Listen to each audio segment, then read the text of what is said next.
Welcome to this month's Greg Griffith Leadership Podcast.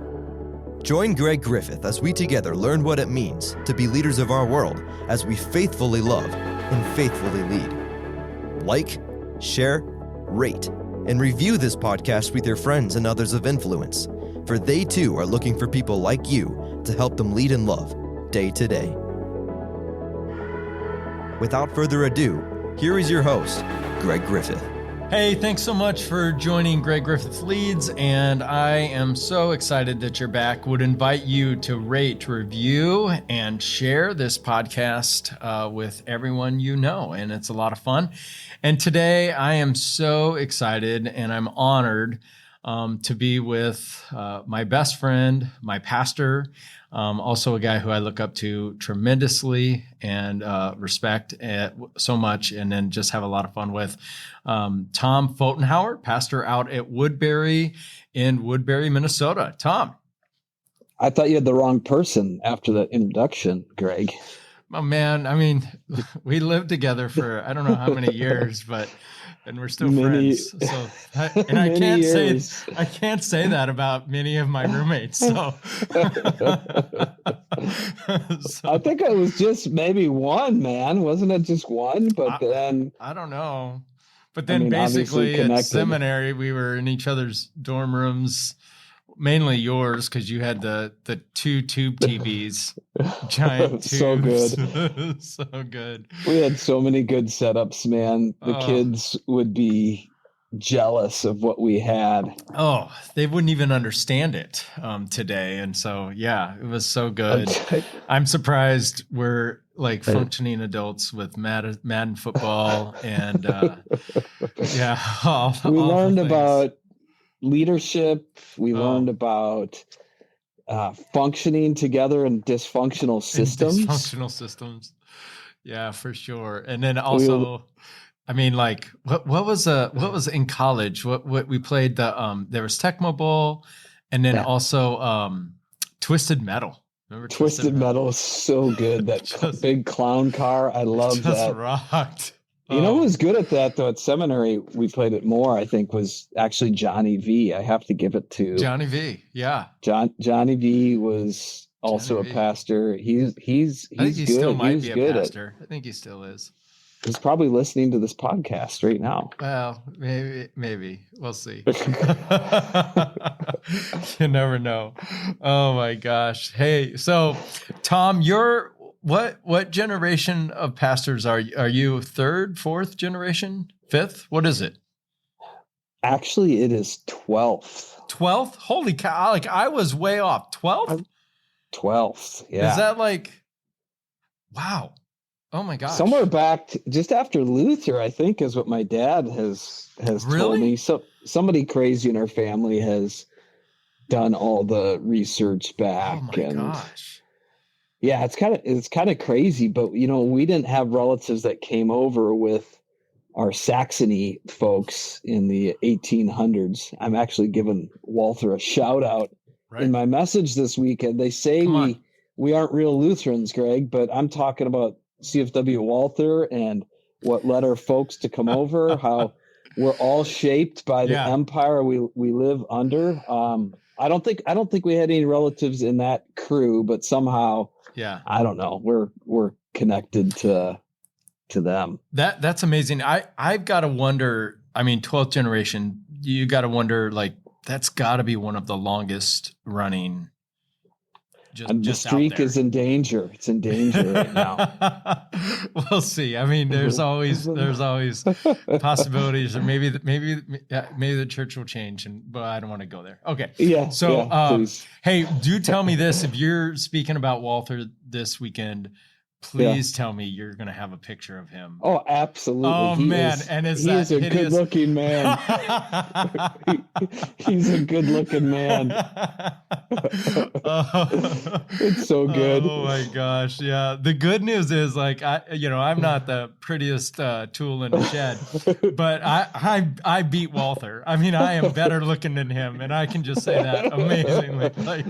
Like, doesn't Paul say, do not think too highly of yourself? Oh, Greg. it's still pretty low. Like I'm still low. Like, I mean, oh my gosh, 12 generations. Wow. And then Tom, you and I, we've been pastors. Hey, congratulations. 20 years in ministry. Like as a pastor. I guess we hit that year, hit the mark this year. Wow. Isn't that crazy to think about? Like 20 years. Yeah. So nuts. And then Tom, how many campuses do you guys have out at Woodbury? So we have three locations. We have our original location, and then we have two locations that came through mergers with other congregations. So merger, however you want to say that word, we really went in, put in our DNA, brought people, brought pastors, that kind of stuff. And man, that's been such a blessing. One of those campuses is 12 years old now. Wow. And then the other's like 3, something like that. Yeah. And I know you're just dipping your toe into that merger takeover, whatever you want to call it. Oh, we don't use takeover. We never use takeover. Why not? We use like a handoff.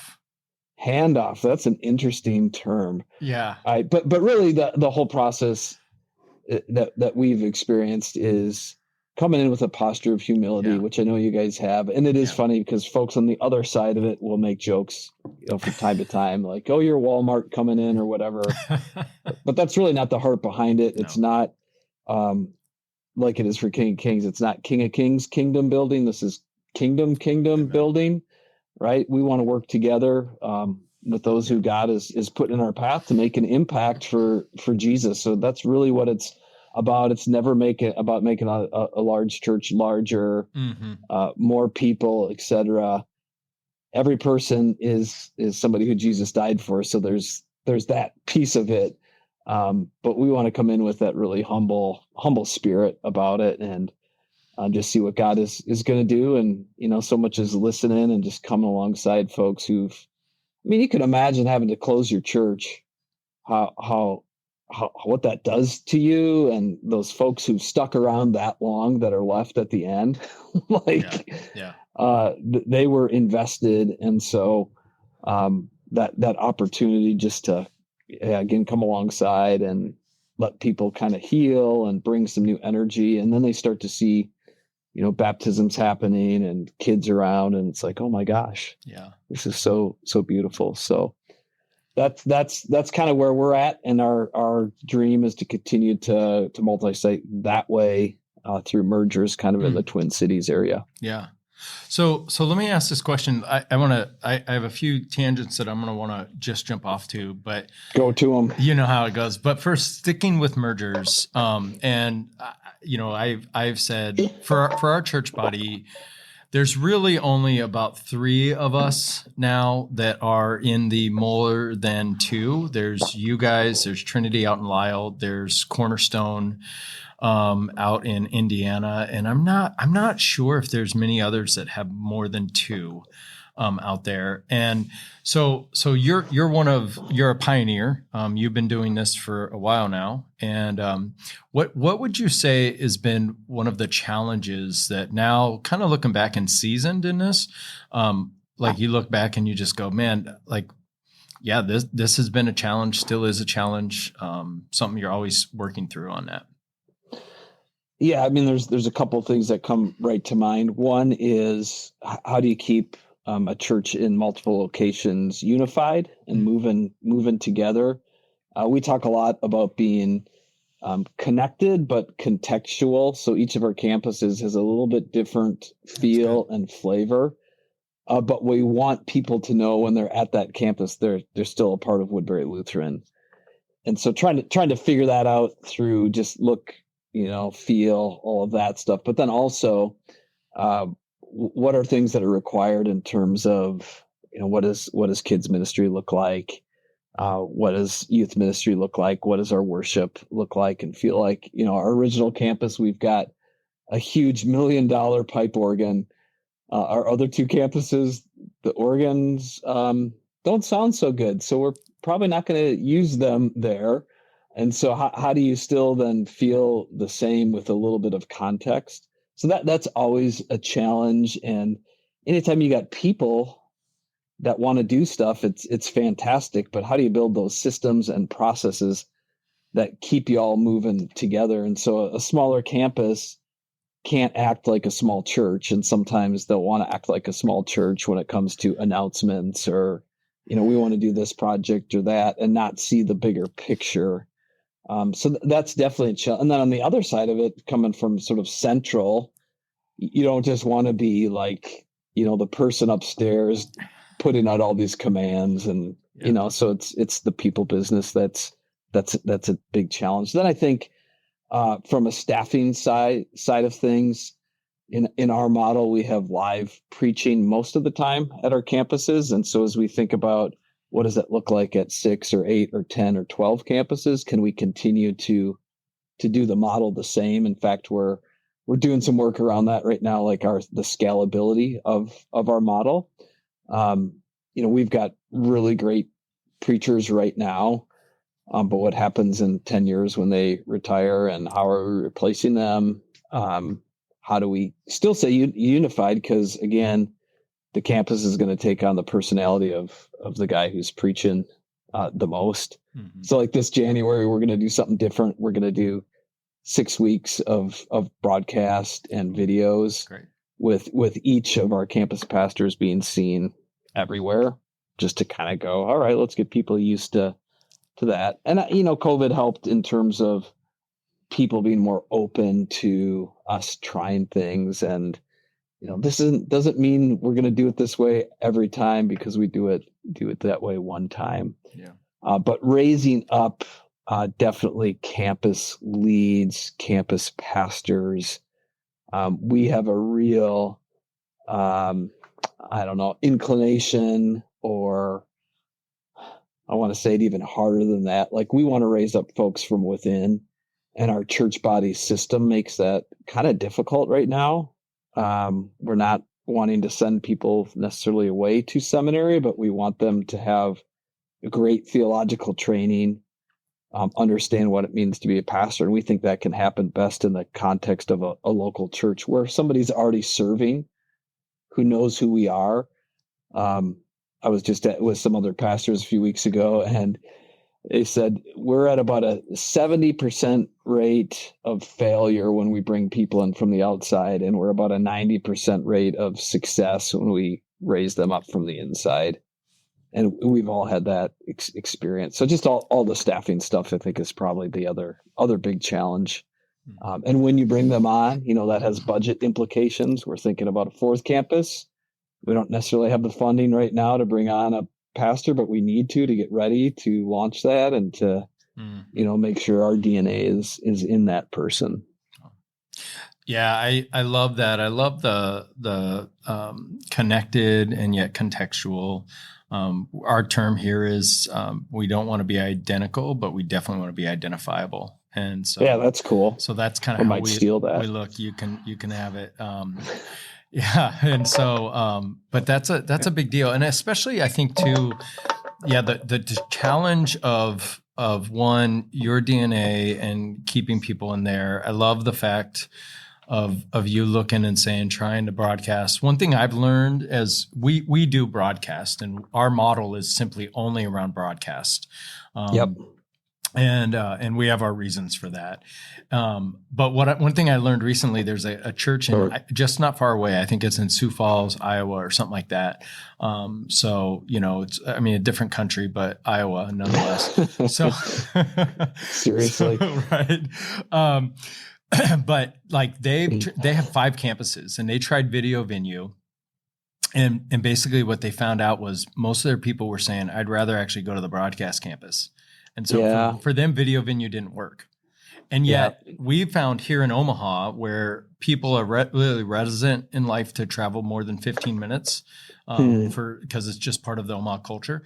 Video Venue is something that here people are like, oh, this is fine. I love this. Yeah. As long as the church is 3 to 5 minutes from my house, I can watch the message online. And so, so that's really interesting too. I think contextually that will be interesting, as far as it even just goes in regions. So that's good. And I think how you start too, or people, so 12 years as a mainly in-person live campus, and now to all of a sudden try to shift that to all video or something. I don't know that will fly.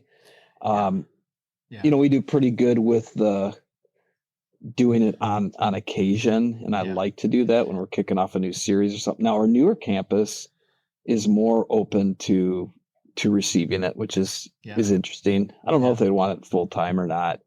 The big thing is, are people being cared for, right? And do they have somebody they can look to as their pastor? And I love that idea where somebody who's leading the campus doesn't have to spend an extra 15 hours a week on a sermon, but can be in the community or discipling their people, caring for their people without that extra burden. And then you just have to figure out other ways that they can, be in front of people and leading them, which of course you guys are great at figuring that stuff out.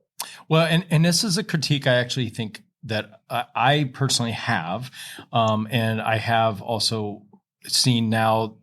Carrie Nieuwhof definitely is moving into this reality of it's an unfair expectation or reality to say that your pastor, who is supposed to visit people, be available for meetings, weddings, and funerals, and then also kind of run the day-to-day operations of the church with whoever else is on side or on the board, and then they gotta deliver a lights-out sermon 52 times a year. Yep. And it's just impossible. Sure. And the reality is, me personally, and I think I'm a pretty decent preacher. Like I do a really good job at it. I've probably got 20 or 25 great messages in me for a year, and I need time to develop those. And so, our thing too is when you're looking at trying to get a campus to grow past 100, or I think in our church body, our average worship size is 90, something like that. Like, allow the pastor to do what they're going to do best at, which is create relationships and be best at. And so, I think that's a really wise point on that, of getting our pastors out there so they're doing what they want to do. I heard this, like Jesus had 4 things, right? It was come and see, right? Come and see him, follow me, be with me and remain in me. And so the come and see and follow me are the preaching part, right? Yep. But the be with me and remain in me are the small groups, the care ministry, the hospital ministry. So for us, we're really trying to say, like, let our campus pastors and our campus directors do these 2 things, and let our teaching team do these 2 things. And these are the things that will actually keep people and then get people to invite people. These are the 2 things that people will go, I kind of like this church. Like the message feels good, but this is what they get to stick. So, that's really, really good. And of course, then the equipping piece of people, they can spend more time doing that. And we know that, I think the reason why most of our churches get stuck, well, there's a lot of reasons, but one of them is they look to the pastor to do everything. Yeah. And a pastor can care for effectively up to about 100 people. And if the pastor is expected to be at every moment in everybody's life, then they spend all their time doing that. But and that's, I think, been one of the huge reasons why our church has grown over the years, is because people don't look to the pastors for the care. Yeah, that's good. And I tell folks, like, I do almost no hospital visits or shut-in visits. Like, if you're there in my small group, or you're probably going to die if I show up in your hospital room. And so you can figure that out. If you're not in my small group, you know which bucket you're in. And of course, there's exceptions for that. There's times where you jump up, or there's people that kind of were more disciple. Like, I see my role as senior pastor, or you call yourself lead pastor, whatever. Your staff calls you the czar pastor, I've heard. Wow. It's pretty sweet. It's more the pastor of our staff, and equipping our staff and caring for our staff so that they can be doing that. Yeah. But then you need a whole army of care people if you want your church to grow, because that's how people are going to feel connected. Those last 2 things that you talked about, the abiding and remaining. Takes everybody to do that, not just the pastor. And as Lutherans, y'all, if you're Lutheran and listening to this, like we had the market cornered on priesthood of all believers, and somehow we're turning into it's all about the pastor and the pastoral office, which is terrible. Yeah. And that's so true. I mean, I loved when I first got into ministry, my predecessor in Macomb, Mike Lutz, was really good in that he wanted and talked about everyone being a minister, and every job was a minister. And so that was a really good spot. I love when I got here to King of Kings, one of the mantras that I've kind of made sure we double down and say even more is that even kids are ministers too. And so like, I mean, kids are amazing ministers. I love them. Oh my gosh. But that's a huge piece. And I agree. I think there's been a small shift in our church body as far as priesthood of all believers, but it's not lost. And I think it takes leaders like you, Tom, to double down on it, and others to lead the way and say, no, let's not lose our roots. And and your roots go deep, 12 generations deep of following and sharing what Luther saw, which was, it's not about clergy centric. It's not about Rome. It's not about priests speaking the mass in a language that no one understands, or being the garters of communion. I just heard this, Tommy. This was awesome. Luther wrote in his Bohemian Letters, which I have to look, and because I'm pretty sure I've never read it. But he said there's three important pieces, and that must be guarded, and they're in these order of preference of the way that they're to be treated and used in order of holiness. And he said, first is the proclamation of the word. So that's got to be protected and guarded to proclaim it properly. Second was baptism. Wow. So baptism is something that we've got to keep our market on, that this is for anyone and everyone. And he said, and then the third and least of the importance of them is communion. And like we have it and we use it, but I think in our church body, we've actually made communion kind of this like elevated status. Oh, totally. Even above everything else. And we've actually made baptism third. And I think the word of God kind of intermixes somewhere in there. So anyways. That is interesting. Yeah. So Bohemian Letters by Luther, which I'm going to be reading and probably sending to a few friends I know. Okay, question for you, Tommy. So hearing all that, from how you began in ministry 20 years ago, and now where you're at with 3 campuses looking at a 4th, how has ministry changed for you?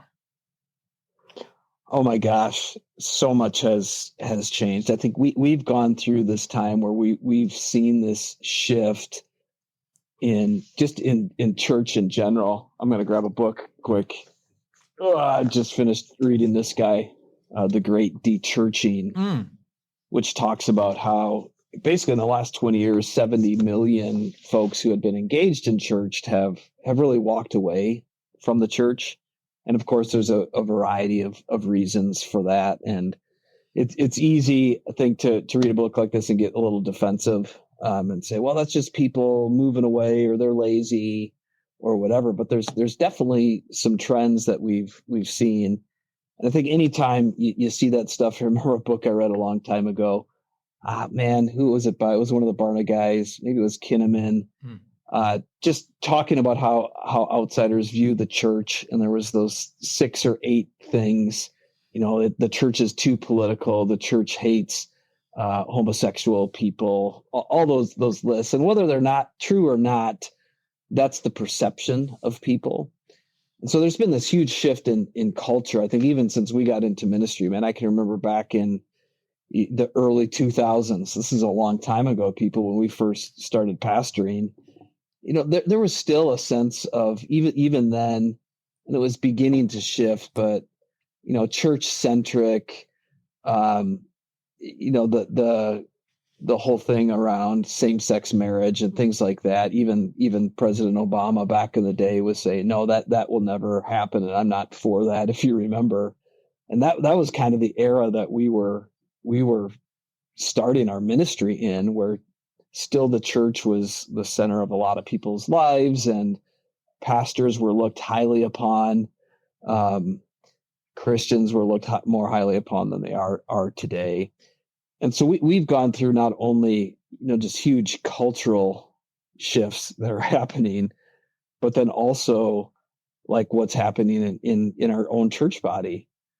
Man, you can look at the numbers. 20 years ago, we had about the same amount of churches we do today, maybe even a few less.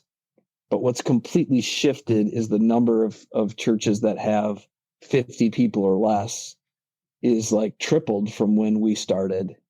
And the number of churches that have 1,000 people or more has gone the other way, and 500 or more has gone the other way. So there's this transition within our church body that so many of our churches are rustling. And then, of course, just the advent of technology. We're talking about broadcasting sermons. My gosh, 20 years ago, it was like, who's got the cassette tape ministry going, right? Oh, yes. Pastor, sorry, man, the cassette tape broke halfway through your sermon this week, and you were sending out tapes. You remember that to people? And then you had CDs and all of that. And I think there's been a big shift that I've noticed in my ministry from kind of that some of that growth mindedness or church growth stuff and seeker sensitive services, all of that, to a more of a, how do we disciple people to follow Jesus? Like, this is what we're about. And it's not about gimmicks. It's about protecting the word, letting the word do its thing. Seeing how we have these great sacraments where God shows up all the time. He promises all the time, but then also to be willing to say, you know what, he can show up outside of these ways, and he does in incredible ways. And let's not put our God in a box. Of course, growing in our own leadership, from associate pastors who probably have all the answers and think about all the things we would do if we were senior pastor and all the changes we'd make, to having to sit in that chair. I loved my time as a second chair leader. I learned so much. Especially here at Woodbury from Dean Addisty about what ministry and leadership looks like, but then transitioning into that lead pastor role, just learned so much about myself, my own shortcomings, things that I'm good at, just getting more and more comfortable in my own skin and my own leadership style. I definitely have a leaning toward people pleasing, which probably all pastors do. Why else would you be a pastor? You want to help people, but being able to grow in that and not just go, I'm here to please God. Paul says it, I'm a servant of God. I'm not a servant of man. Yeah. And if I was still trying to please man, I wouldn't be a servant of God. And so just growing in that. But I think people, man, whether it was 20 years ago or today, they're people in need of hope. We have the greatest message of hope. We're good news people. I say this in my message this week. We're not Fox News people. We're not CNN news people. We are good news people. And the world around us needs that so badly. And what a joy and a privilege and an honor. We say this to our staff all the time. Like, we get to do this. It's a privilege to be here. Doesn't mean it's always easy or we always get along. But it's a privilege to do what we get to do. And I think we overcomplicate it sometimes, right? And you need systems and processes, and that's all good. But yeah, kind of fun to think back, Greg, for 20 years about what's shifted and changed, and it's a lot. Yeah, it really is. And it's interesting to, I think what I heard you say that I really resonated with is, one, we came into a whole different culture as an American culture. And, and so we've really had to learn, I think our generation of pastors has had to learn how to navigate that culture and yet stay strong with the word of God that we have. And because it's just very different. So how are you, in the world, but not of the world? Totally. And then also letting those of the world know that the church is for them to transform their lives and to be more like Jesus, and that we're all broken and huge. And then I think also, like, man, to think about moving from second seat and second chair, which some days I kind of go, oh, I wish I was back in the second chair. Like, never. So much easier. But then to the first chair. And then what I've learned actually over the last year is the first chair on one campus looks different than the first chair with multiple campuses. Yeah. And actually, like, this is me, like, and you know me probably better than anyone except for maybe my wife. But I like, for me, I've learned multi-site campus, the chair I'm in, I have less, I'm going to use control. It's not the right word. But like, influence, I have to let even. go. Yeah. I know a lot less that's happening. And then when I speak, it's about the three kind of things that I really care about and that I see as like part of how God has wired me to say, this is how we live our church out. But it's really fascinating because when you're only one campus, you're in on everything. From like, what color chairs are we having? Or what should this look like out in the front lobby area? And then once you're multi-campus, it's kind of like, I don't know. And I can't really speak into that.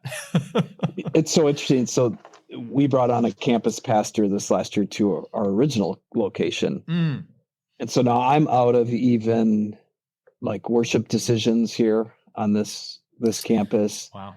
And it's been interesting. You know, we've been learning. It's okay. I'm trusting to hand this off to you, Daniel. And Daniel, like, there are times just run something by me because people still come to me and go, why did we do this? Or why didn't we do that? And I don't want to be able to say, or I don't want to say, I don't know either. Nobody told me, which has been a couple of cases. I want to be able to say, well, that's the decision that we made, and I got their back, and I'm supporting them and encouraging them. So you'll get that too, even when you bring on a campus pastor or campus lead at your original location, to get you out, because we shouldn't be making those decisions. We've got other things that we have to be focused on. But that's been a big shift for me now, even as sort of senior pastor overall. But without the FaceTime at our other two campuses, or not as much, which is really hard, where I want people to see their campus pastor as their pastor. But then how do I still influence and cast vision and create culture? It's been an interesting learning process. So I'm glad I'm not the only one. Yeah, you know, and then I want to get to something that I actually want to spend the rest of our time with. But one of the things that's been really hard for me is at our Northwest site, and then if we add our third site here, we'll know here shortly. But if we add that third site, when I get the opportunity to go to Northwest, right, people recognize and see me because they see me on a video. Unless they were people that we sent over there, I don't know who they are. And when we sent people over there, we only sent 100 people to start that campus, and they're at 230. And our campus director, Peter, is killing it, doing amazing. But I don't, like, I look around the room and I go, I don't know these people. And so, like, for me, like, just letting that go, because we were taught, right? You're the pastor. You need to know all your people, right? And then even when I got to Michigan, it was like, well, you're not going to know everybody, but there's going to be 500 or 600 people that are your regulars that you'll just always know. And I, like Northwest, I just know a few, and then our third site that we're looking at, to be honest, I'm not going to know anyone. I mean, I'm just, and so that's going to be, it's just fascinating. All right. Where I want to go, Tom, with you is this. God has really been pushing it in me recently about building church health and having healthy churches. And I'm not talking organizationally, but of people, because the body of Christ. And I've really become convicted recently about the fact that that is a holistic approach. And I think that's not just having a leader or church workers who are healthy spiritually. I think that's one piece of the pie. I think they need to be healthy emotionally, and I also think they need to be healthy physically. And Tom, you're in the best shape of your life. You've always been in great shape. But you just ran a Chicago Marathon. You've got the London Marathon coming up. I know you're a fully no sugar guy. I'm with you. I'm pretty close. I'm probably like no sugar 99% of the time. My birthday, I did have some ice cream because my wife made it. You should. You have to. You have to on occasion, man. I had a huge bowl after the marathon. Trust me. Oh, good for you. Yeah. Yeah. I got sick after having mine on my birthday. But anyways, we don't need to go there. But can you just talk about one, like when you hear the holistic health part?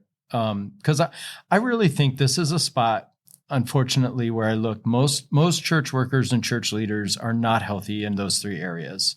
Yeah. And then when we talk about how do we help our church body be healthy, I just think if one area is lacking, we're going to lose on the whole body. And I don't know, what are your thoughts about that? That's really great. We have 5 staff values, and one of them is healthy. It's not my favorite. My favorite staff value is MacGyver. So you Gen Xers know what that means. I do. Figure out a way to get it done and make it happen. Chewing gum. Yeah, fun is another one of our values, but healthy is one, and we have 4 areas in it. It's the physical, emotional, spiritual, and relational. And it's interesting, right? For all of us, parts of that are easier than others. You might be surprised, but like for me, that spiritual side is one I got to work on a lot. So around just prayer and devotional life, reading my scripture. I got my Bible right here, and one of the things I do with this every day is I read 2 chapters and I take notes in it. It's one of these guys that has margins on it. But what I'm doing is I'm going to give this to my daughter at her confirmation. And so I write little notes to her in there and just reminders of her identity, things we've done together, just so she'll have memories, but it's also helped me be disciplined and more healthy. Now there's days where I'm like, I haven't read my Bible. I'm going to be able to write a note to my daughter.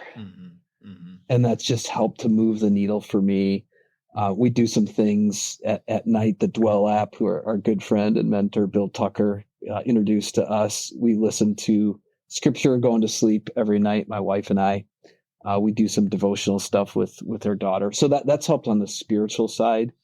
The physical side's always been pretty easy for me because if I don't do something, I don't feel good. I'm not a sit around kind of a person. So if I don't have a goal or whatever, I just don't feel good, and I want to be at my best.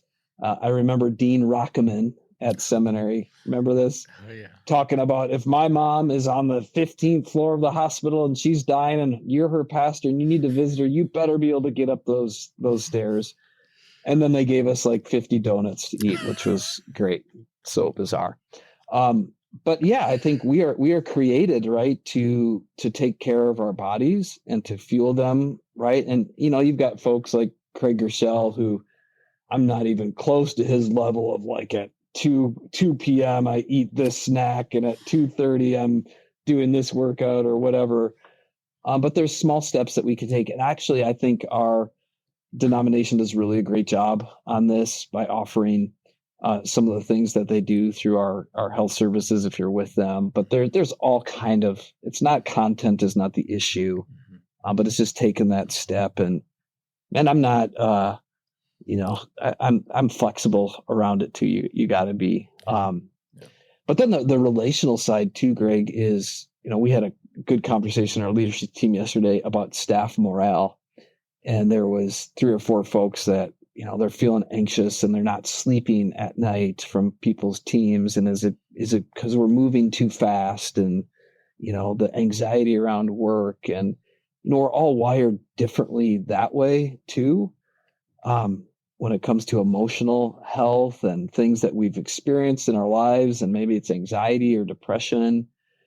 So we do some things for our staff there where we say, through our healthcare, you get 6 free visits a year to a counselor. But if you need more than that, we will pay for that because it's that important that you're healthy.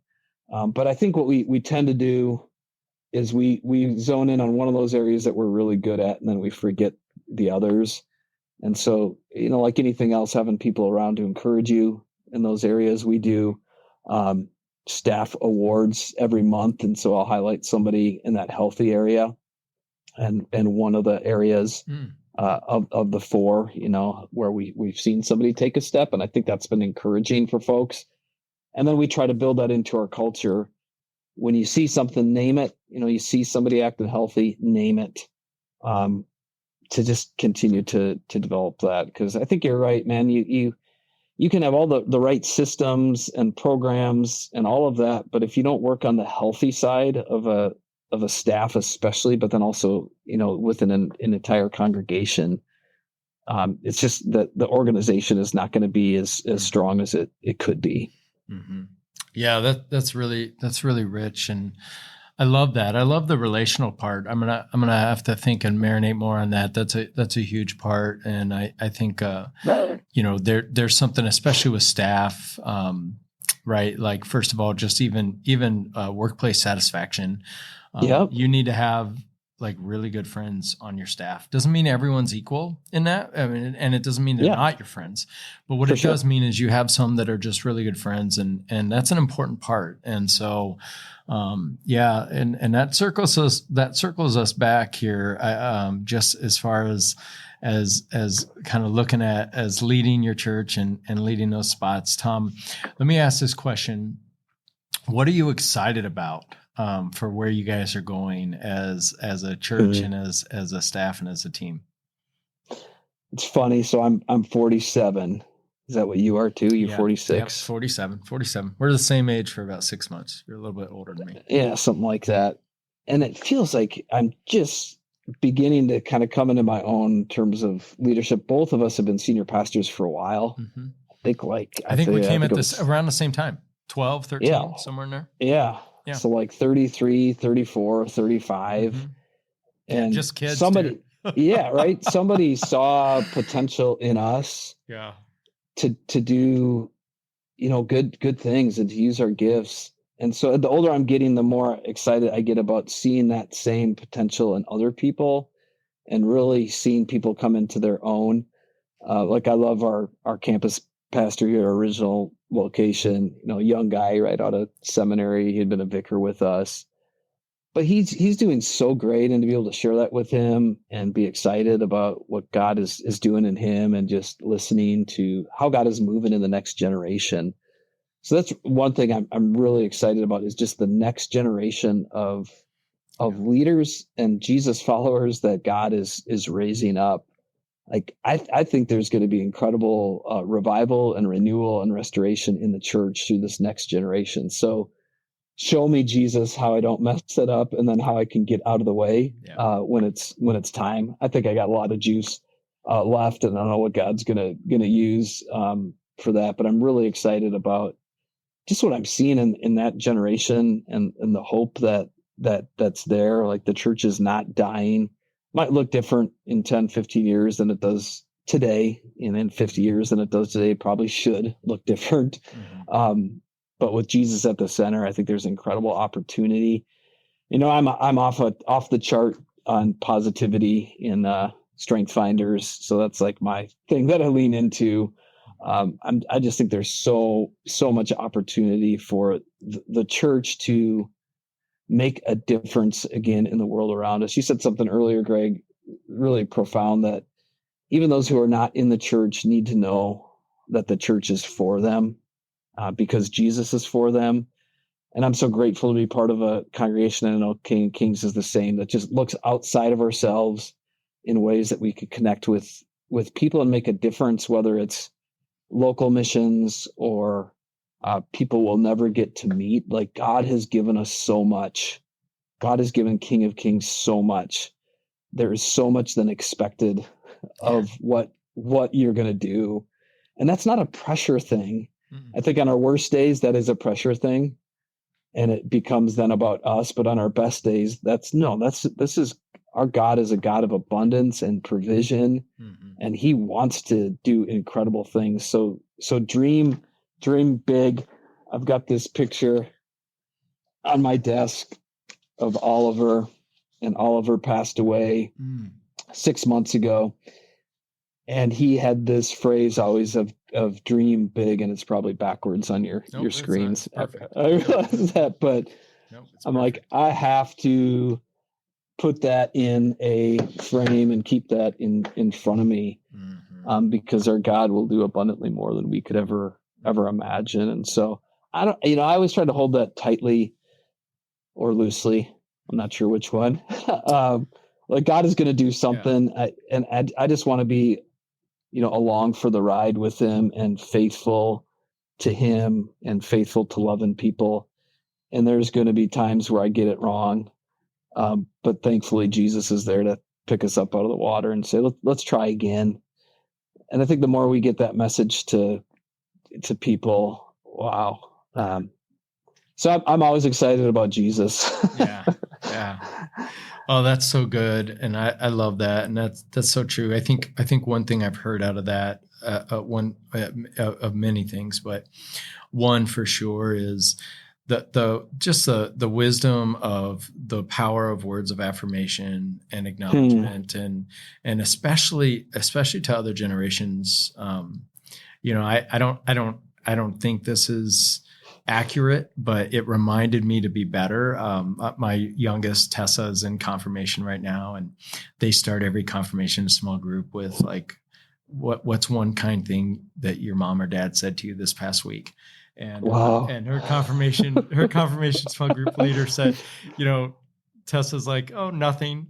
And she's like, not nothing, like not one kind thing from your mom or dad all week. And I went back and I just thought, like, was I intentional about it? And I was like, no, I wasn't. And so now I'm kind of like, okay, every day, like to both of my girls, just find something to intentionally say affirming wise. And even with staff, like, sometimes, I mean, I'm an achiever, so I just look at like, let's get up the mountain, and then let's say, oh wait, there's another mountain, let's go. And I forget to say, hey gosh, like look where we came from. Great job, everybody. And so, but there's power. Why should we have to say it, right? Like that's yeah, I know, but we do, and especially those lower generations. Because Tom, I don't know about you, but when I think back, when I was an associate pastor, I don't recall a whole lot of words of affirmation from my senior pastor. And I'm not saying it was bad or he was bad. I'm just saying I don't recall them. And gosh, I think I want others to say, Greg always poured gas on our fire. And it was great. And so that's something I heard on that. All right, man. Wow. What's one thing you want to say to close us out today? Close us out with one thing. Oh my gosh, man. There's so much to say. I guess what's on my heart and mind right now, we're 2 weeks away from our election, and there's all kinds of thoughts and opinions out there. We could make this a political podcast. That's what we're doing on our church podcast for 4 weeks, going through a series of how we engage in the process faithfully, right? Like, at the heart of everything, our role is to proclaim the gospel. Like that's what we are about. And we live under an empire that where we have an opportunity to make a difference, make an impact. And one of the things I guess that's really on my heart right now is whatever camp you land in or whatever party you say your party is, like that's fine. But then make sure you are calling out your party on areas where they are not following the ways of Jesus. And there's plenty of those places in both parties where we can speak up and we can say, this is my person, but it doesn't mean I love everything about them or the policies that are being pushed forward by either platform. And it's going to be my role as I engage in that to call out even my own parties on those things that need to be different. And I think that would maybe shift culture and how we view one another, because we put each other in the boxes, don't we? Like you're all or nothing these days, and a little bit of humility in the midst of that. And so, this focus back on Jesus, that he's our King. We live under the empire, but we're not of this kingdom.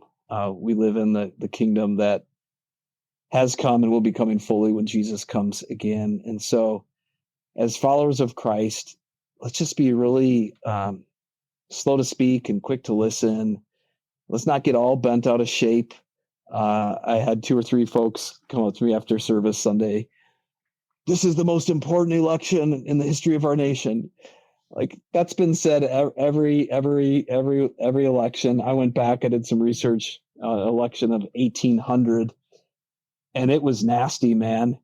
It was Jefferson and I think Adams. They ended up, having this great relationship afterward, but they were calling each other all sorts of stuff. And if Jefferson's elected, we'll become a nation that no longer believes in God and full of atheists. And Adams, you don't even know if he's a man or a woman. He's some sort of hermaphrodite, was one of the things the newspaper was saying, right? Like, are you kidding me? And so it's always been a mess. So let's not put our hope in the kingdoms of this world. Let's put our hope in the kingdom of Jesus, and let that shape then how we live, how we interact with each other. It doesn't mean we don't have opinions. It doesn't mean we're somehow capitulating to culture, or that truth no longer reigns supreme. Mm-hmm. Like, come on, man. We're LCMS Lutherans. Like, we have this incredible foundation of truth and theology. But the way we build on that does not have to be a divisive, broken, judgmental, angry, anxious-filled, fear-fueled sort of disposition. Mm-hmm. We're good news people. So I guess that's my last word. Let's be that. Let's be good news people. Oh, that's so good. Yeah, you made me. I know how much you love cheesy Christian analogies, right? 3 nails, 1 cross is forgiven.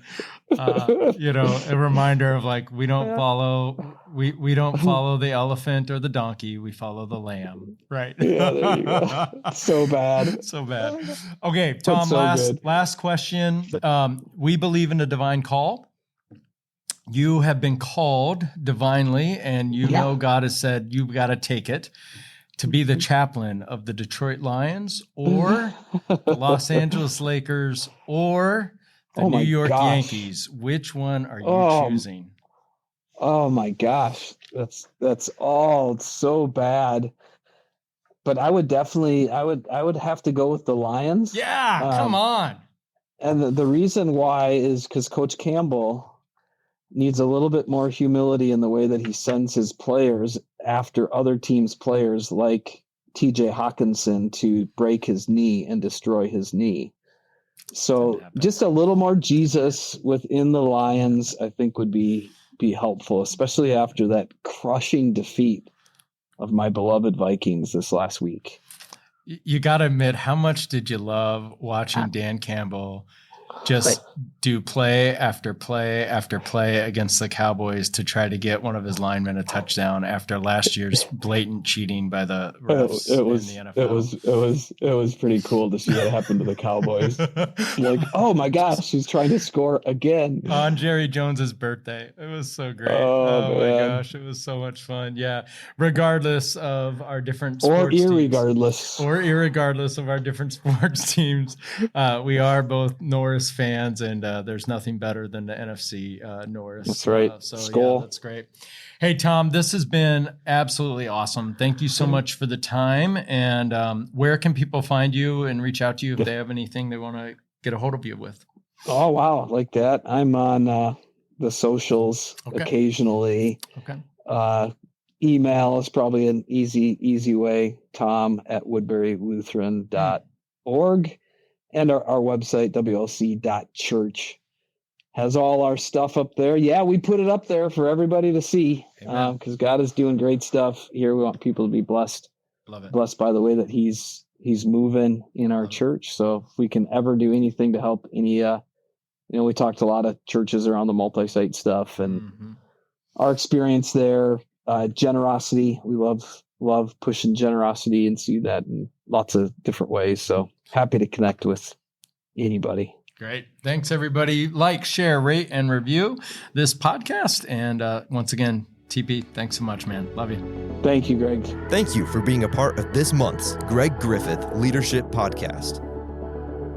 Join Greg next month for leadership insights to faithfully love and faithfully lead. Now go be terrific today.